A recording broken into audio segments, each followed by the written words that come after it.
En direct du CIMI 2021, retour de conférence avec M. Marc-Antoine Jamet, maire de Val-d'Oreille et secrétaire général du groupe LVMH, ainsi qu'avec Mme Michèle Papalardo, présidente du comité Label ISR.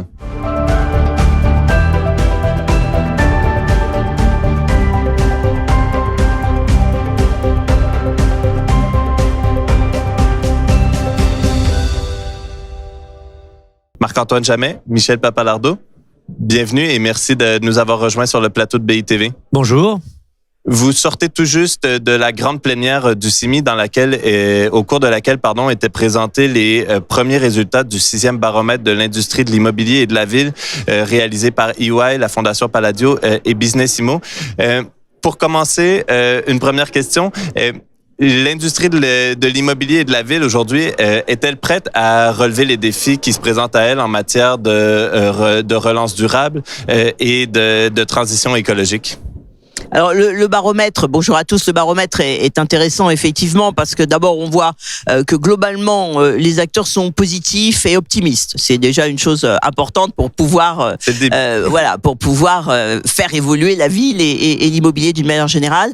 La deuxième information que j'ai retenue, c'est le fait que plus de 80% sont désormais convaincus de l'importance de la, on va dire, transition écologique, des sujets climat, etc. Et seulement 20% ont le sentiment qu'ils sont en état de vraiment y faire face. Voilà. Et donc le réalisme qu'on constate à travers ce baromètre me paraît tout à fait bienvenu. Alors maintenant, il faut effectivement trouver la manière de passer de ces 20 à ces 80%. Il y a beaucoup de choses à faire, notamment à recruter, puisque c'est aussi ce qui apparaît à travers le baromètre, c'est un problème de recrutement. Et moi, j'y ajoute un problème de formation, parce qu'il faut bien sûr former les gens qu'on recrute, mais aussi former tous ceux qui sont déjà dans la filière, parce que le bâtiment et la ville qu'on est en train de construire est différente de ce qu'on a fait jusqu'à présent. Et il faut donc que les formations suivent. Je pense qu'il y avait un bon état d'esprit. Moi, j'ai noté qu'il y avait 3 situations dans lesquelles l'immobilier se mettait en marche, en ordre de bataille, pour aller de l'avant. La première, c'est l'hybridation. L'idée que les bâtiments qu'on construit demain, ils pourront pas être simplement bureaux, commerces ou logements, résidentiels ou logistiques, et qu'il faudra qu'ils soient un peu de tout. L'exemple de Morland, que Emery construit en ce moment avec Laurent Dumas, est assez révélateur. 17 fonctions, un marché, un hôtel, une crèche, du résidentiel, du travail, du bureau, dans le même endroit. La deuxième chose, c'est que la question du logement et de l'immobilier, elle n'est pas isolée. Si on ne traite pas, et Michèle Papalardo l'a dit, le problème du transport, le problème du loisir, on n'aura pas traité le problème de la ville. Et la troisième chose, c'est qu'il y a une amélioration qu'il faut donner vers le confort, vers l'excellence, vers l'amélioration du service donné, de tous ces logements, de tous ces bureaux, et que la génération qui monte est en attente de trouver dans son bureau une conciergerie, une crèche, un parking à vélo, mais qu'inversement, dans le résidentiel, on attend un certain nombre de services. Et donc, ces 3 prises de conscience me semblent de nature à être optimiste sur ce que sera demain le marché de l'immobilier. Une chose qui émerge et qui me paraît claire, les défis sont multiples en matière de relance durable, en matière de transition environnementale. Peut-être la question de la fameuse valeur verte qui est ressortie lors de votre plénière, j'aimerais vous la poser. Est-il possible justement de réconcilier les intérêts sociétaux, environnementaux avec les intérêts économiques des acteurs de l'immobilier et de la ville? Deux réponses, parce que je pense qu'il faut traiter différemment le résidentiel du bureau et d'une manière générale de l'immobilier d'entreprise. Sur l'immobilier d'entreprise, en ce qui me concerne bien entendu, avec le label ISR immobilier, on essaye de rendre visible et encore plus visible qu'avant la valeur verte liée au fait que les fonds qui sont labellisés sont des fonds qui ont des objectifs très précis, notamment en matière d'énergie et d'émissions de gaz à effet de serre.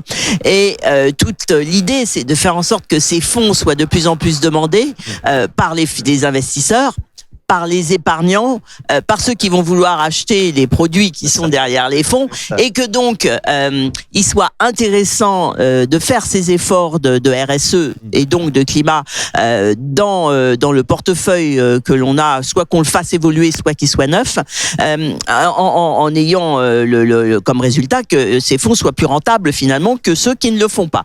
Donc c'est d'ajouter une valeur ou de faire perdre de la valeur à l'autre, c'est comme vous voulez, mais qu'en tout cas il y a un écart. Et pour le résidentiel, en fait, on est en train d'essayer d'avancer dans cette voie-là très progressivement, avec l'innovation qui est quelque chose qu'on essayait de faire depuis déjà des années, et je suis ravi que ça soit concrétisé avec la loi climat résilience.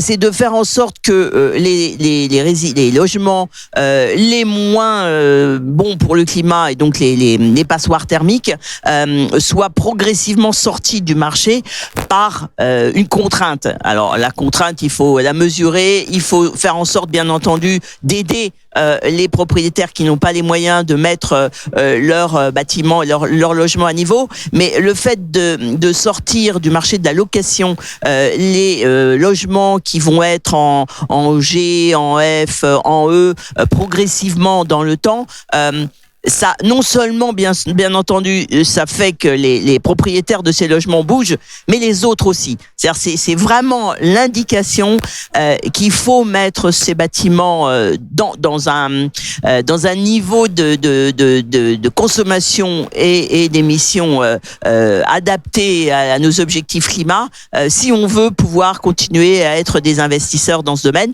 même si, bien entendu, comme l'a dit Marc-Antoine, ça se fera aussi parce que ça apporte du confort, parce que ça apporte du bien-être, et à condition qu'on trouve des innovations qui fassent que tout ça ne coûte pas trop cher. Voilà, il y a encore beaucoup de choses à faire. Ah oui, je vous pose la même question, monsieur Jean. Alors je vais la scinder en deux, hein. On a le droit, normalement, le répondeur peut scinder en deux la question du questionnaire.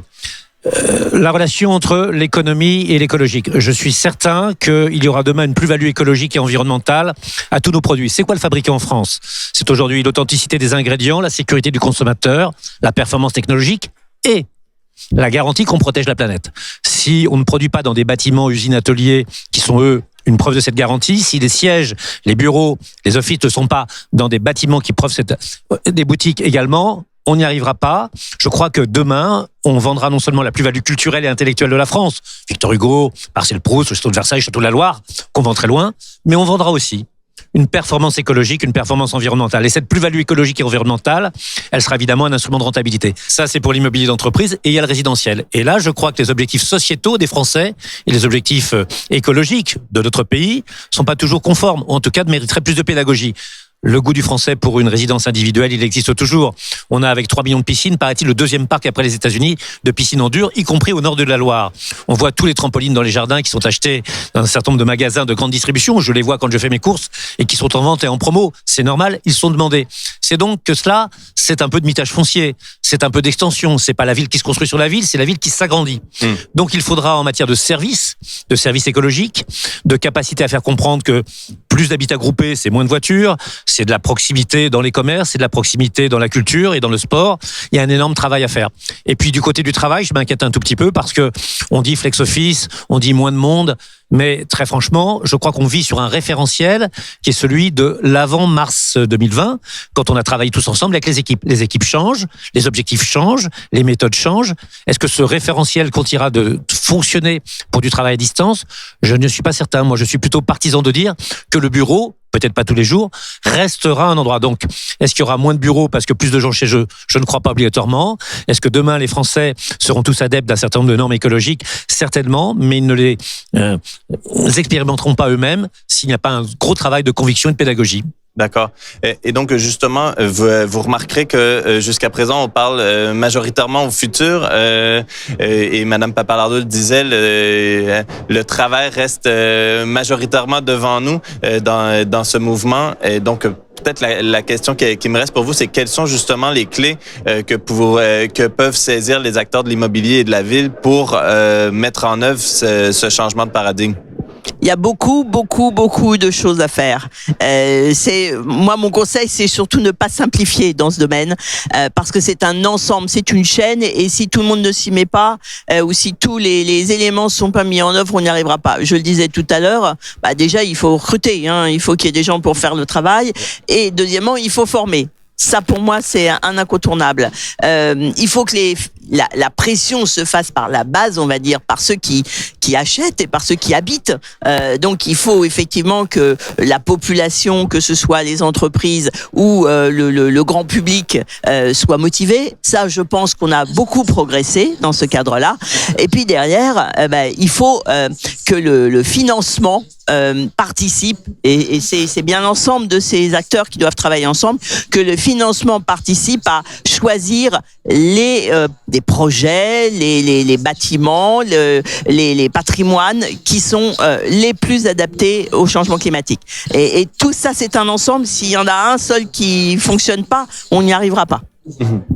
Je suis maire de Val-de-Reuil, c'est la plus jeune commune de France, la dernière créée ex nihilo, c'est une ville nouvelle de la grande génération, Cergy, Évry, etc.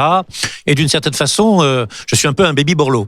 Alors, je pense que l'instrument, pour 10 à 11 millions de Français qui vivent dans ces zones de banlieue, qui sont des quartiers de grande précarité, de grande pauvreté, des quartiers prioritaires de la politique de la ville, c'est l'instrument formidable qui s'appelle l'ANRU, quand il était aidé par l'ADEME d'ailleurs, également, je ne l'oublie pas, et qui est l'instrument de la rénovation urbaine. Je crois que c'est quelque chose dans lequel il faut investir, dans lequel il faut croire. Il y a derrière des questions qui sont des questions de société, des questions de citoyenneté, des questions d'économie. La rénovation urbaine n'est pas une mer de sable sur lequel on mettrait de l'eau, pas du tout. Les quartiers qui ont été rénovés, qui ont bénéficié la plus grande aide, sont des quartiers qui ont changé.